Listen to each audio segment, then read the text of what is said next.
inside of you that says, I just have to follow that. Because you don't know who you're going to be, Welcome to the first ever episode of Marquee Productions, the podcast all about videography, photography, YouTube, social media, content creation, everything you need to know to become a better content creator. I'm your host, Adolfo, and I'll be here helping you to become the best content creator possible. So a little bit about me. I've done videos for nightlife, for the nightlife industry, for clubs around Toronto. I've done photos for different models and stuff, and I'm here to 10x my revenue by doing this podcast to improve the branding for my website, Marquee Productions. So this is one way of doing it. I've always been a big fan of podcasts. I always thought about starting one, and it's like I was like, I'll do it later, and now I'm just decided, I really need to do this. I really have a calling for this. It's always on my mind. I want to start it, and in order to get good at it, I have to do it consistently. Unfortunately, this episode, I don't know, you guys, you'll probably notice like I'll probably be stumbling over my words because it's my first time doing it. But whatever, you have to be consistent. You have to get better at it, and just keep working on it. So, all right, let's continue. Let's get on with the show. Today, we're gonna talk about the 5 things you need to know to start making content right now. Start creating content right now. So the first thing you need to know is, are you interested in your topic? And which topic do you want to pick? So, I did a little YouTube channel maybe 2 years ago. It was also actually same name, Marquee. It was called Marquee City, which was all about Toronto and Toronto architecture and different buildings around the Toronto area. So I did the first episode on the Gooderham building, which is the Flatiron building downtown. So I did the history of how the building was created, the architectural design, and everything. It was pretty good. It was like, I enjoyed doing it for the first 5 episodes, and then when I get to the 5th episode, I kind of bottomed out. And I was interested in the topic, but I wasn't as interested in it as I thought I would be. I thought I would be able to keep doing multiple episodes, but I kind of got bored. I kind of got bored with it, and it was a lot of work for something that I wasn't that interested in. Like, I was like researching different architectural styles and stuff. Like, I'm into architecture, but I was never into like researching about like specific niches, because when I would research for every episode, I would just go completely in depth, and it was just it was a lot of work. It was like, to make one episode was like at least 20 hours of work just to make one episode, not including shooting, editing, and all that stuff. It's a lot of work. Each episode would be 10 minutes long, and I didn't mind doing the work, but I just felt that for the passion that I have for this, it wasn't enough. But for what I would tell you to do is, I would tell you to pick 5 things at least that you're passionate about, and obviously pick stuff that you're really, really knowledgeable about. Don't pick something that you don't know like anything about, and just like, oh, I'm really into this stuff, I'm gonna just talk about it. Like, no, I don't know much about it, I'm just gonna talk about it. So that doesn't really make any sense. So pick 5 things, and then that's your first step you need to do. So the second step is, how passionate are you about this? So let's say you picked 5 different things. Let's say, I picked architecture. Let's say for me, I picked architecture, basketball, photography, videography, music, and history. Let's say if I picked those things. So, and then what I would do is I would rank them out of 10. So I think photography would be 10 at the very top, because I'm very interested in that subject and I've learned a lot about it. And I would say architecture, I'm still very interested, but I would rank that very low, probably like at a 6. And basketball I would rank very high as well, as 9. And yeah, so what you do is you just pick these and you just rank them, and whichever ones that make sense for you and that you're passionate about, then you would choose that one.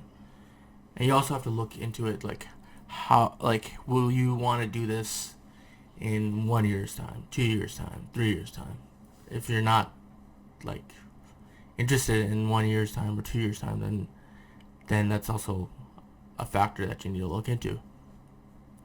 But passion is very important. In order to do stuff like this, you need to be passionate about it, and you need to really enjoy working on it, enjoy researching it, because it is a lot of work.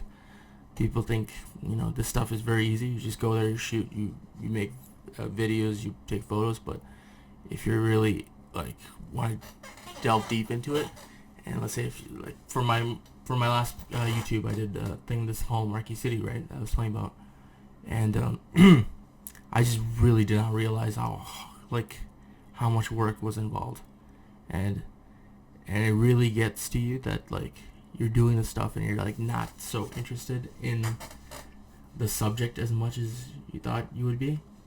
Like I thought I was like, yeah, architecture, that's my favorite thing. I love cool buildings. I still do. I still love going downtown, looking at nice like new condos, or like looking at old buildings. I love doing that, but I don't want to research it so much. I don't want to like go in and talk about corniches, which I didn't know what a corniche was. And I'm like, this is just, which corniche is just like the design. Let's say if you're in a room and you're at the top of the pillar, there's like a little design that goes on top of the pillar. That's called a corniche. I had no idea, but like I just I just was not that interested in that.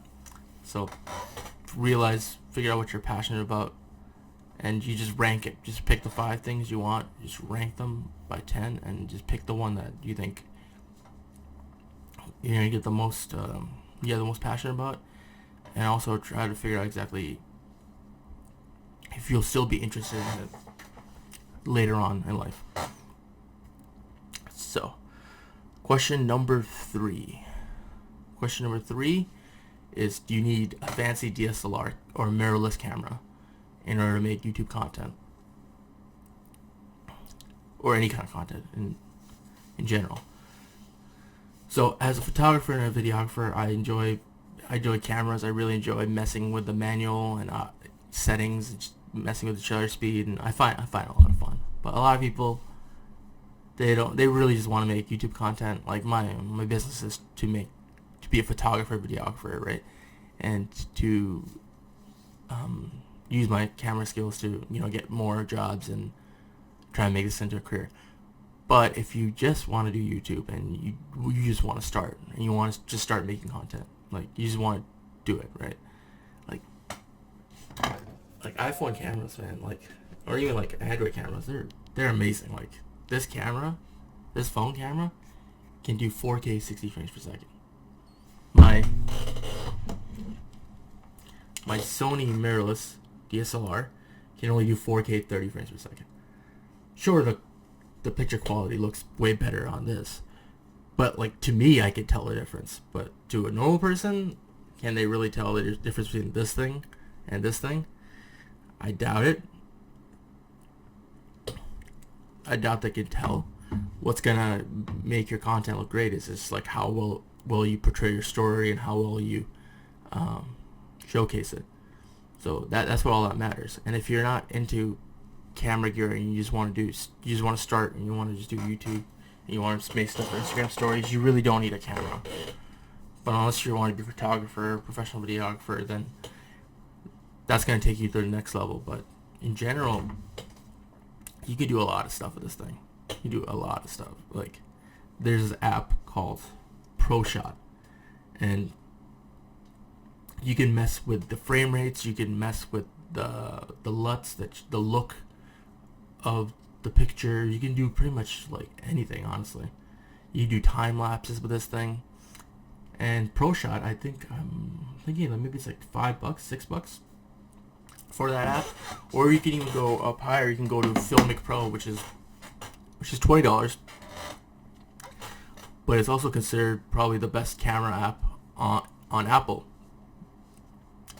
And then if you go the Android route, then you can get like a Huawei P30 or something, which has probably the best camera out of any phone camera out there. So like, if you just don't want to start making content now, and you just have this thing, you literally just need this, like, for now. But if you want to make let's say if you start making more money and you want to make bigger content, you want to get more depth of field. The thing is with the phone is they have portrait mode, but it's like what it is they use a digital way of changing the bokeh, which is the blurriness. Let's say if you take a picture of somebody and then the background's completely blurred out and there's like little balls. Those are called bokeh balls. And you can artificially do it on this camera. But on a DSLR, on my Sony mirrorless, it does it naturally, and it looks more natural. And some people will pay for that kind of look, and some people won't. Depends on what kind of look they want. But some people won't. So you have to look into that as well. But I don't know. I love cameras. If you love cameras, and I know most YouTubers. Sorry, let me get this in frame. I know most YouTubers they have a fancy camera set. That's like a next stage that you get to. But you can just start on this. You can literally just start on this. That's all you really need. I went to in Toronto. We have this there's a YouTuber meeting that happens once a month, and I go to it every month. And there's a guy, he does artwork. I forget his YouTube channel. I should probably get it down. But he does art stuff on YouTube, and he's got 100,000 subscribers, and he just records everything on his cell phone. Literally everything. It's insane. It's insane that the technology nowadays. All right. Number 4. Which social media platforms should you use?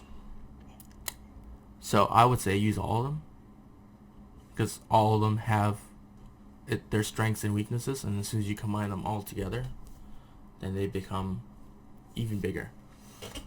So first platform I'm going to go through is Facebook. So Facebook used to be a lot bigger back in the day. Back in the day, it was the social media platform. But nowadays, people are more into Instagram, more into TikTok, more into Twitter. But Facebook has this one feature that is amazing, and it's their communities and groups. Like, Facebook is amazing for that. You can find a community and group for anything, or you can even start your own community. Let's say if you start your own photography business, you start your own fan page. So I have my own fan page on Facebook, and that's another lead. That's another lead for getting clients to get your business going. So don't think like, oh, Facebook is not as popular nowadays, so you don't use it. But the communities page is amazing. It's like you can find people from everywhere. So start your own fan page. Don't don't promote strictly through Facebook, but use Instagram and TikTok and use that as your main thing. And you post. Instagram and Facebook are literally owned by the same company, so you can take your Instagram stories, you can take your Instagram photos, and they'll come onto Facebook by themselves, which improves your reach. Number 2, Twitter. Twitter is another great one. Twitter's actually great for just passing information. So let's say if you have an event or something, or you have a new video posted, you can just go on Twitter and say, oh, my new podcast has just been posted. And it's a good way of just, because Twitter, all the content isn't like muddled. It's just like 144 characters and just your link. That's it. So when you're looking through your Twitter post, it's just people's text, and that's it. With Instagram, it's more videos and advertisements and stuff like that. But so when they look at your content, they can see that it's just a few sentences of text and just your link. So it's a great way of getting news across, and most people read news through Twitter. That's what they do. So that's why Twitter, I think, is another great platform. Use all of them. I would never say just use one, because you want to make sure you get your content everywhere.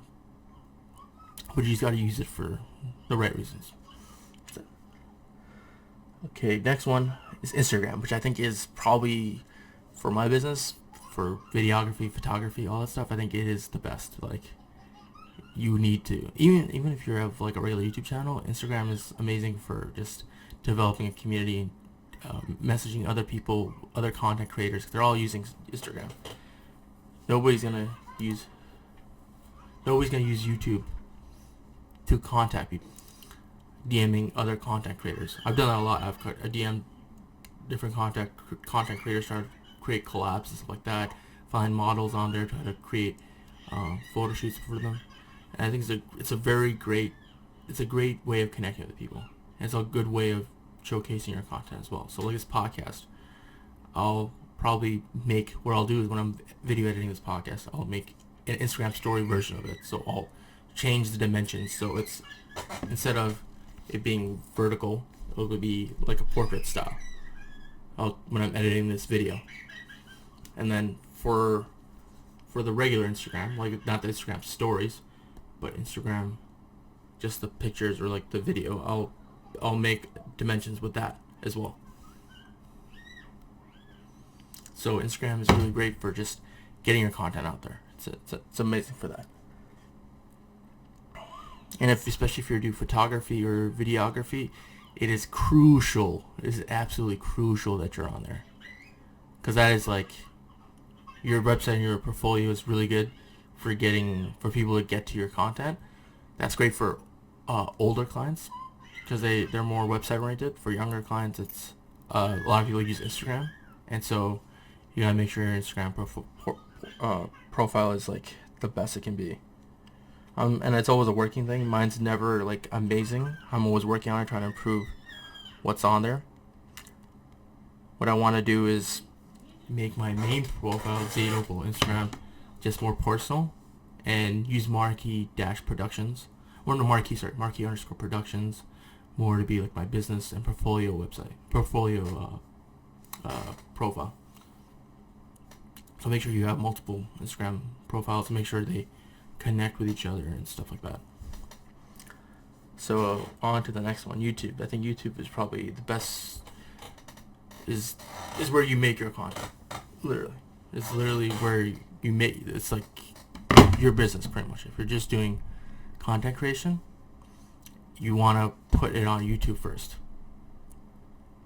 And you want to make sure that it's on there, and you use the other social media platforms to promote your YouTube channel. So you make sure your YouTube is your best, your content is on point. Make sure you have proper tags, because tags are very important. And make sure you just gotta keep getting better. Every video has to be better, and that's how you become better in general. So the next one is the biggest one nowadays. A lot of people are using TikTok. I have a TikTok account. Unfortunately, I don't use it as much, so I don't have any knowledge base to tell you how to get better at it. But I would say just watch a lot of TikTok videos. One thing I have noticed about TikTok is that a lot of the videos are very small. It's like maybe 10 seconds, very, very short, and they're usually funny. You have to do like a funny, quirky thing on video. So like, what I would do is, in order to promote my business, I would make like a little funny video of me on TikTok. That's what I would do, because I think it's more catered to kids, or like not kids, but like younger people under the age of 25.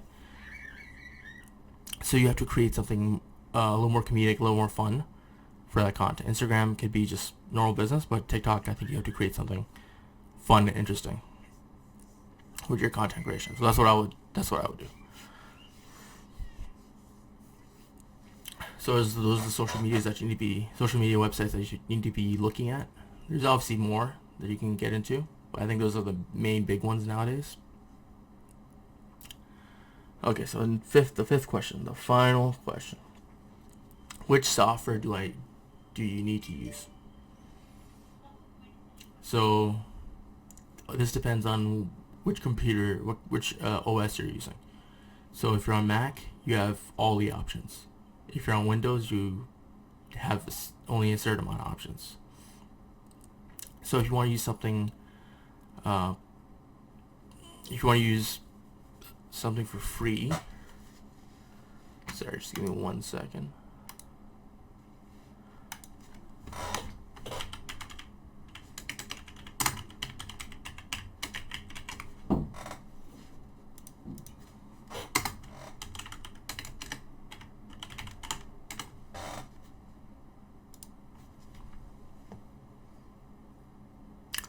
So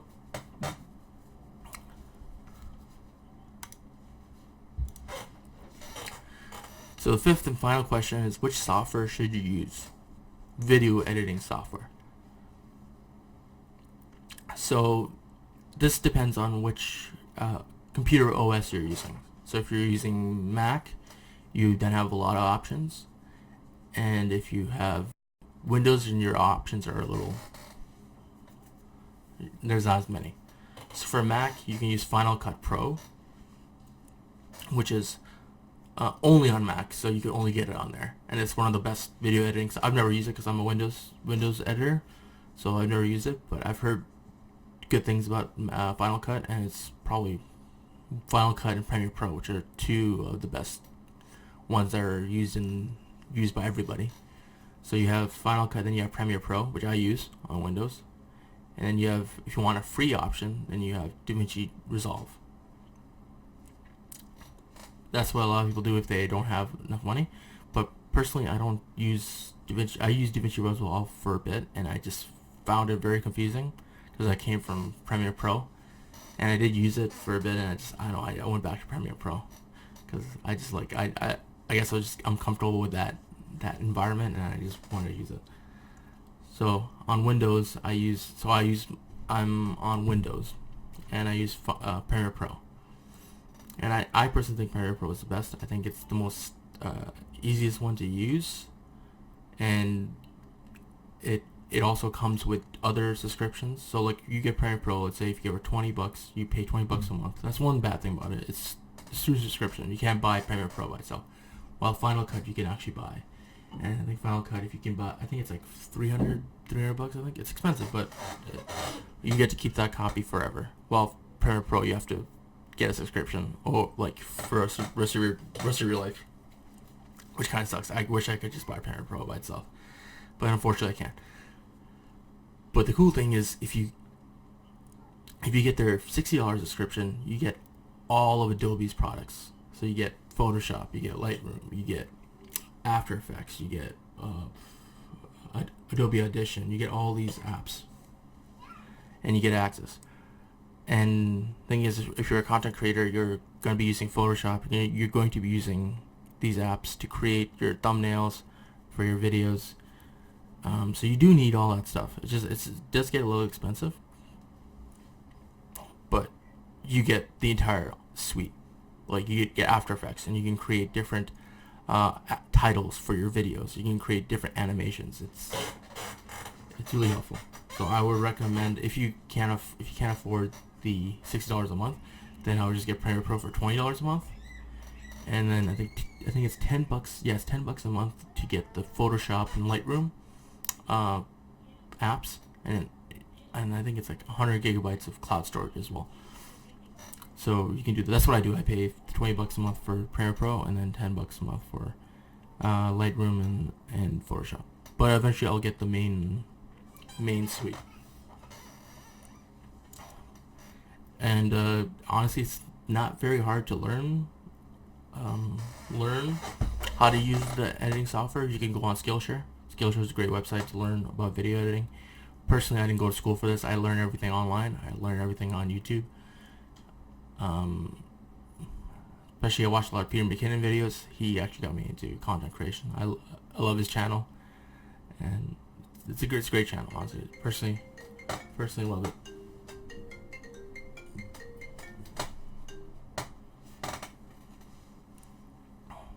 Yeah, it's a great channel, Peter McKinnon. If you want to learn about video editing and stuff like that, it's amazing. So those are the 5 things you need to know about content creation to start making content. And I hope this was helpful for you guys. So the first thing obviously is find a topic that you're interested in. Don't be like me, pick a topic that I didn't clearly think about, and figure out if I wanted to do it long term. And so pick something that you're interested in, at least 5 topics, and decide which one. And then rank each of those topics out of 10 on how passionate you are. Number 3, do you need a fancy camera? It helps, but if you want to start making content now, then you can just use if you got a nice cell phone camera, you can just use that, honestly. Number 4, social media. Which social media websites should you use? I think you should use all of them, but use them all differently for different tactics, different strategies. Number 5, which software should you use? Depending on which computer you have, you pick the software you need. So like if you Final Cut, you don't want to spend, you want to just buy it. You have Mac, you don't want to spend $60 a month or $20 a month, and you want to just buy the software right there. Just buy all of it, and then you don't have to worry about it. But if you're on Windows, and you want to edit for free, then use DaVinci Resolve. But if you want high quality video editing, then you can use Premiere Pro. And you pay the $20 a month, or you can get the Adobe Suite for $60 to Creative Cloud. So those are the 5 things you guys need to know. You want to contact me through the website. You can go to Zaidopal at Marquee-Productions.com.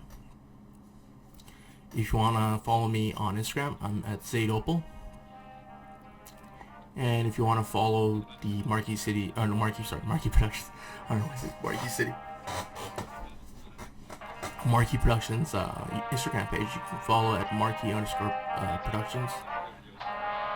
And yeah, that's about it. Thank you guys for listening to my first podcast. I'm gonna do many more of these, once a week at least. Hopefully I get better. Hopefully it wasn't hopefully I didn't mumble too much and stutter too much. But in order to improve on a skill, you do it consistently for long periods of time, so I do appreciate it. So until next time, have a good one, guys.